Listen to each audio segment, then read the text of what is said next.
Book of Heaven, Volume 21, February 23rd, 1927.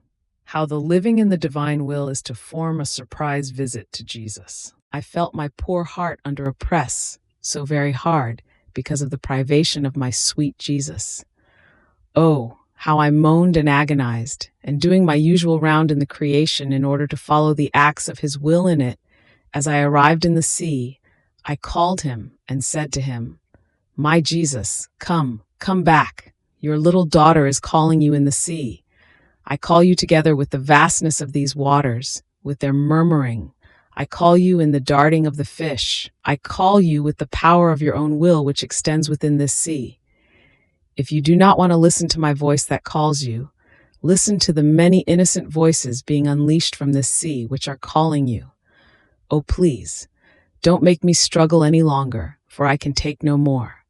But no, with all the voices of the sea, Jesus would not come. Therefore I had to move into the sun, and I called him in the sun. I called him with the immensity of its light. So, wherever I went, I called him in the name of each created thing and of his very will that dominated within them.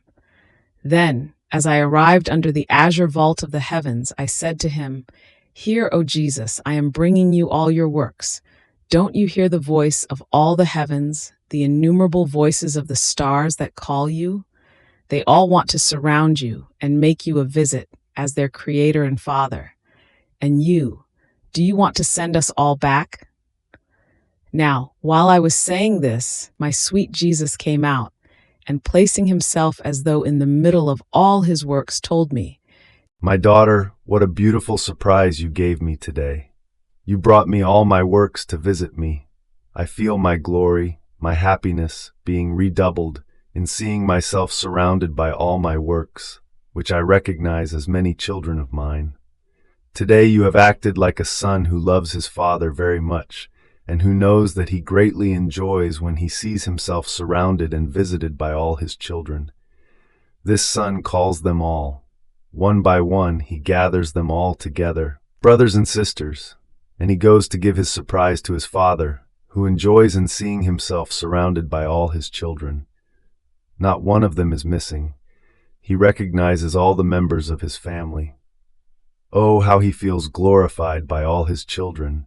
His happiness is at the summit, and as the fulfillment of his joy, he prepares a sumptuous banquet, and all together, father and children, they celebrate. But in the fullness of his happiness, he recognizes the son who has gathered his whole family to give a surprise to the father and to make him enjoy so much. This son will be loved more, because he has been the cause of such great happiness for him. Now, my little daughter, while you were calling me in the sea with all its voices, I listened to you and I said, "Let her go around through all created things, that she may gather them all together for me, and then I will let myself be found. In this way, I will be able to receive the visit of all my works, which are like as many children of mine, and so they will make me happy, and I will make them happy." Therefore, the living in my will contains indescribable surprises. I can say that wherever it reigns, the soul becomes my happiness, my joy, my glory, and I prepare for her the banquet of its knowledges, so that, making each other happy, we extend the kingdom of the supreme fiat, that it may be known, loved, and glorified. Therefore, I expect often these surprises of my little daughter, who brings me the visit of the whole family that belongs to me. Moreover, since all our divine qualities are as though spread in the creation, and each created thing occupies one office of our attributes, so one is the child of our power, another of justice, one of light, another of peace, another of goodness. In sum, each created thing is the child of each one of our attributes. When you bring me the whole creation, you are the bearer of my happiness, which is spread within it. And I recognize my child of light in the sun, my child of justice in the sea, that of my empire in the wind, that of peace in the flowery earth. In sum, in all created things I recognize each birth from my attributes, and I enjoy in recognizing my children, whom the little daughter of my will brings to me. I act just like a father who has many children, and each of them occupies an office of honor. One is prince, another is judge, one is deputy, another senator, another governor. The father feels happier in recognizing, in the birth that came out of his inmost self, each office and height of honor of his children. And since all created things were made so they would serve to make the children of the supreme fiat happy, in seeing you bringing our works back to us, we recognize in you our purpose, and oh, how we enjoy in seeing you go around to reunite all our works together in order to bring back to us our own happiness spread in the whole creation. Therefore, let your flight in my will be continuous.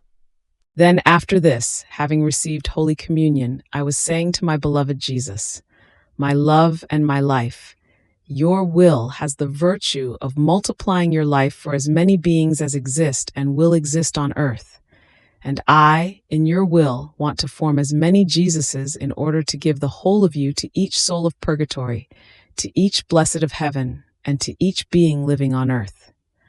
Now while I was saying this, my celestial Jesus told me, My daughter, in one who lives in my volition, my will does precisely this. It multiplies the acts of the soul by its own virtue, for as many as are the created beings. The soul receives the divine attitude, and her act becomes act of all. The divine operating is precisely this. One act that it does multiplies itself into many, such that all can make that act their own, as if it had been done for each being, while the act was one. So, the soul in whom my will reigns places herself in the condition of God Himself, both of glory and of sorrow, depending on whether creatures receive it or reject it. The glory because her act can bring the good and the life of Jesus to all is great, exuberant, infinite. The sorrow because not all creatures take that good, and because my very life remains suspended without bringing the benefit of my divine life, is sorrow which surpasses all sorrows.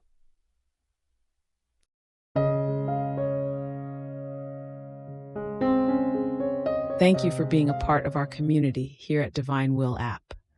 If you enjoy listening to Jesus's lessons on how to live in the divine will, please give this video a thumbs up. Your likes help us reach more souls yearning to live in the kingdom of the divine will. We'd love to hear your thoughts and reflections, so drop a comment below. Your insights not only enrich our community, but also inspire others on their spiritual journey. And don't forget to subscribe to our channel. By joining us, you're helping to spread the news of the kingdom of the divine will, so that together we can bring His kingdom to reign on earth as it is in heaven. In the divine will, always.